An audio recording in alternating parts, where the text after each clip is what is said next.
here. Hello guys, here Gabby again. Today we have for a moment a little special guest. She's Simona. So until she goes away, she's going to be here. Today we are going to talk about a singleton, scoped, and transient that are the dependency injection lifetimes in .NET. Okay, so for example, one of the fastest way to introduce production only bugs in .NET microservices is picking the wrong lifetime. Okay, so it looks harmless at the beginning. The code compiles, the test passes, and then under load we get race conditions, memory pressure, or even cross request data leaks. All right, so in this video I will give you a practical production grade mental model for dependency injection lifetime in ASP.NET Core, transient scope versus singleton, what they mean, when to use each, and how lifetimes directly impact in concurrency, memory usage, and security. This is also implemented with, it's connected with clean architecture, unit of work, and so on. Okay, so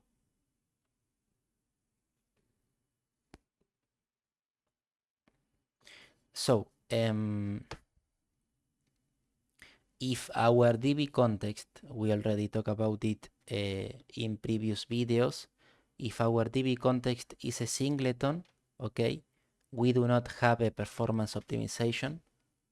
We have a ticking time bomb, okay? Because the dependency injection lifetime defines how long an instance lives and who shares it, okay? So in ASP.NET Core, lifetimes aren't just a style of choice. They directly affect the concurrency, the memory usage, and the security. In the part of concurrency, is the state shared across requests or is it isolated? Okay, from concurrency, the state is shared across multiple requests or is isolated? Okay, from memory usage, how many instances are created and kept alive? Okay, and from security, can data accidentally leak across requests? Can I use data from other requests if I am using one? So let's break down these things, okay? For example, for trade-offs, okay? Transient is safe from shared state, but we can create too many objects if we abuse it. Scoped is great for request consistency because it's request live, but we need to understand the request boundaries and the disposal, okay? And the singleton is efficient until we put mutable state inside, and then it becomes a concurrency bug factory, okay? So what DI lifetimes are, okay? The real definition. Lifetimes defines how long an instance created by the container of dependency injection lives and who shares it. I repeat that.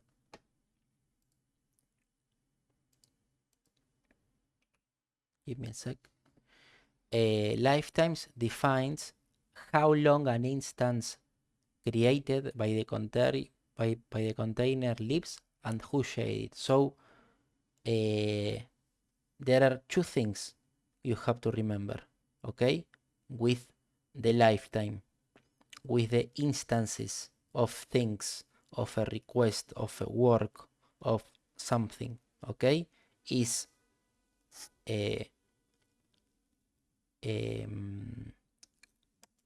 how long it lives,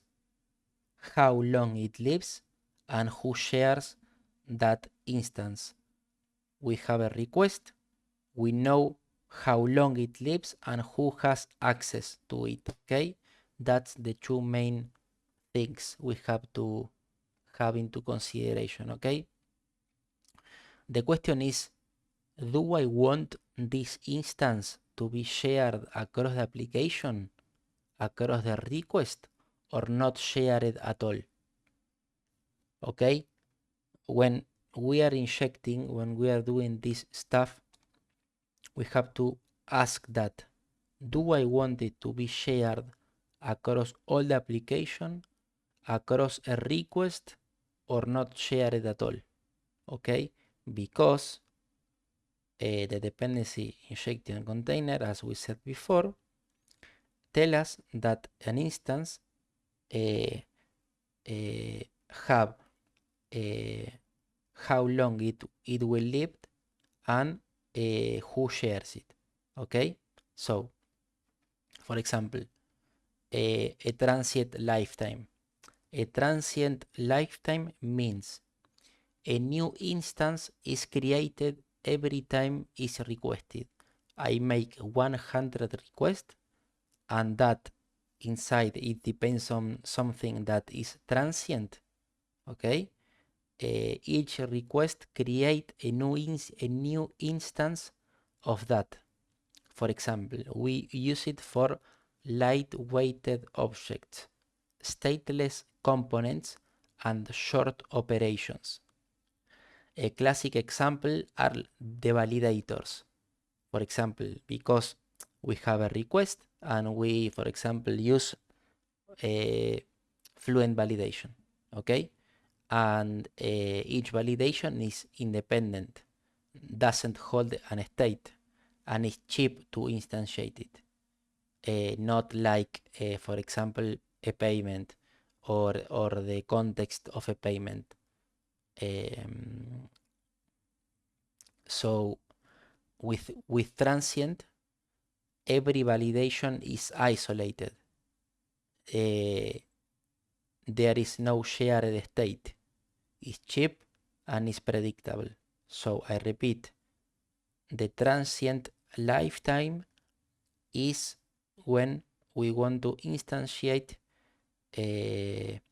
when we do a new instance per request, and we usually do it and use it with lightweight components, with stateless components and short operations. An example is the validators. Okay. The next one is the lifetime scoped. Okay, scoped means one instance per HTTP request, per scope. Okay, I repeat, scoped means one instance per HTTP request per scope. Okay, when do we use it? When we share a state within a request, when we use a database, when we use a pattern, for example, unit of work, where we have state, where we have a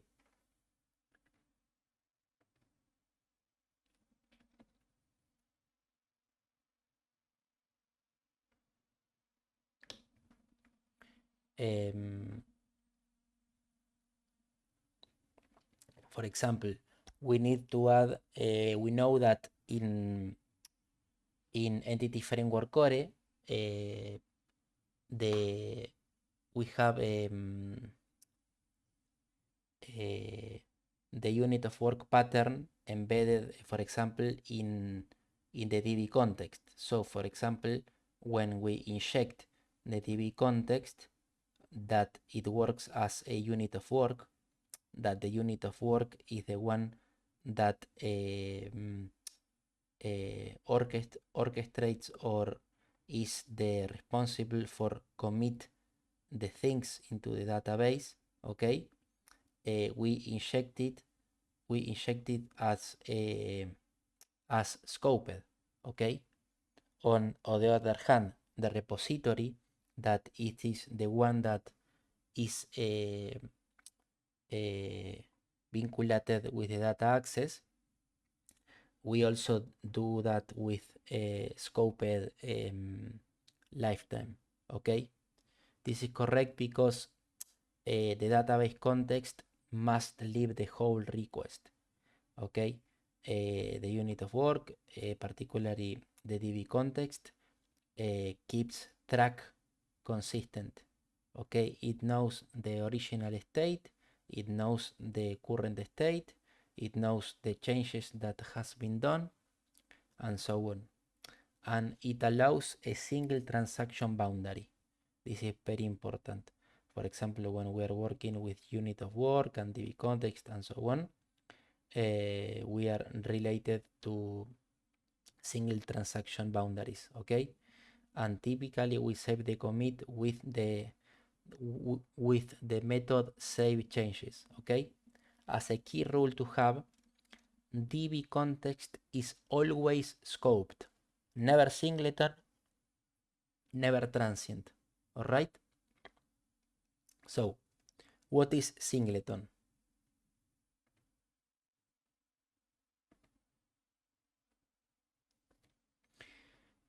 What is singleton? Oh, what does it mean? A singleton means is one single instance for the entire application lifetime. So it's enormous, atrocious. We have to use it with extreme care. For example, the first thing that comes into our minds, it could be the configurations, right? Only for services that are stateless, that are thread safe, are things like configurations, clock, or internal caches. Okay, so it's wrong to use it with DB context because it's not thread safe. It can mix data across requests and can create race conditions under concurrency. Okay, so if we use singleton, we use it for stateless things, with things that are thread safe and things like configuration, clocks, or internal caches, but mostly for configurations. Okay, we do not use with DB context or the databases, for example, because it can generate race conditions. Okay, it can be because DB context is not thread safe. It can create race conditions. So, for example, in clean architecture, this relationship, the API registers the lifetime. The application consumes the interfaces and the infrastructure implements them. Okay, we have to remember that. The API registers the implementation, the nodes, the application, as we said before in other videos, the application denotes the abstraction, the contracts, the interfaces. It consumes the interfaces, and the implementation resides in the infrastructure layer. Okay, so telling this, we know that the API is the one that knows and that implements the registrations and the lifetime of the things, okay? So the API decides how instances live. The application stays clean and only depends on abstractions, all right? And the right lifetime prevents infrastructure from creating handling coupling or leaking request state into places that it shouldn't exist. Okay, so Scoped is the foundation for unit of work in web applications. Scoped allows all repositories in the request to share the same DB context. One consistent unit of work per request. A single commit point with save changes. So if we are thinking about using the database with Entity Framework Core and using what is DB context, that is a unit of work pattern itself, we injected in the API via scope, okay? That's how we get a consistent, persistent behavior across a use case. And remember, if we use unit of work or else a DB context, do not use it as a singleton because DB context is not thread safe and we can have race conditions issues. Okay, we can mix data through request. Okay,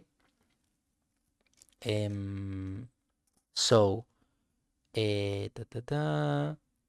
from concurrency and lifetimes, okay, we can also say we have a set of rules that could be that a singleton with state mutable is a bug, okay? Singleton with mutable state is a bug. If a singleton holds mutable state, we are inviting race conditions, so no DB context. Scoped is isolated per request. Each request gets its own context and state. We have clean boundaries, okay? Transient is safe, but it can be expensive if it's overused, okay? Because every time for each request, for each single thing, we create a new instance, all right? We not share state, but a lot of allocations and construction work, okay? It's like from transient that it does not share any state. It creates a new instance per request per single thing. Okay, it's useful, but we have to use it with caution because overuse can have a lot of allocation. Then the scoped is isolated per request. It share state, okay? Each request gets its own context and state. It has clean boundaries. It's most often used for example, the DB context, the SQL, the data access, the repositories, and the singleton. It's one instance through all the application, okay? And I will only use it for configuration and never with the database context. Okay, so transient, every resolve nobody is not shared, and we use it for validators and helpers, for example. Okay, scoped lives per HTTP request, is shared by the request, and we use it for DB context and repositories. And singletons, it's in the app lifetime, it's shared by everyone, and we use it for cache, for configurations, and clock. Okay? So, why not use singleton everywhere for performance? Because singleton with state breaks, concurrency, security, and consistency. We prefer scoped for request data, and we only use singleton for services that are truly stateless and thread safe. Okay? So as a final summary, transient, lightweight, stateless. scoped one per request, DB context repositories, transient validators, okay? Singleton one global instance, only stateless and thread safe. DB context, the data access, always scoped, okay? So hope this helps to understand a little more about lifetimes with dependency injection in .NET. We covered transient, scoped, and singleton. So hope you like it. Give a thumbs up, subscribe, and have a good day. Bye bye.